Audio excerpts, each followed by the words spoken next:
लोकसभा निवडणुकीच्या अनुषंगाने one Buldhana mission या राजकीय चळवळीची परिवर्तन रथयात्रा जिल्ह्यात सुरू आहे।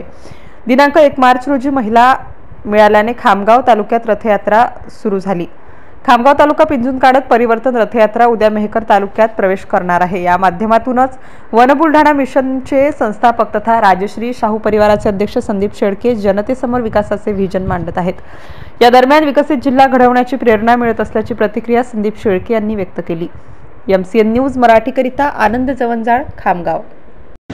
परिवर्तन रथयात्रा आज खामगाव तालुक्यामध्ये आहे। खामगावचा किंबहुना जवळपास घाटाखालचा आजचा हा शेवटचा दिवस आहे। इथली उपस्थित जनताच तुम्हाला सांगेल की परिवर्तन रथयात्रेला कसा प्रतिसाद आहे। मला असं वाटतं की काही मिळालं पाहिजे, फक्त परिवर्तन झालं आणि मी खासदार झालो याच्यासाठी मी फिरत नाही। आणि मी मागेही सांगितलं, किती ऊन असलं, किती थकवा आला तरी खऱ्या अर्थानं ही जी जनता आहे हीच माझी एनर्जी आहे, हेच माझ्यासाठी टॉनिक आहे। जेवढं मी जनतेमध्ये जातो तेवढी मला ऊर्जा मिळते।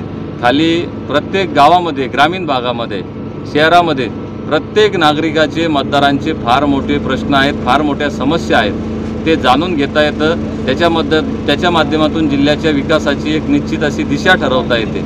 त्यामुळं मला असं वाटतं की याच्यातून काय मिळतं, याच्यापेक्षा एक नवीन जिल्हा या सगळ्यांच्या साथीनं मला जो घडवायचा आहे त्याच्यासाठी मला कायम प्रेरणा मिळत राहते। हा दिवस उद्यापासून मेहकर तालुक्यामध्ये देऊळगाव साखरशामधून सुरू होतो आहे। ज्या पद्धतीनं घाटाखाली प्रतिसाद आहेत त्याच पद्धतीचा घाटावर सुद्धा प्रतिसाद मिळेल असा मला विश्वास आहे।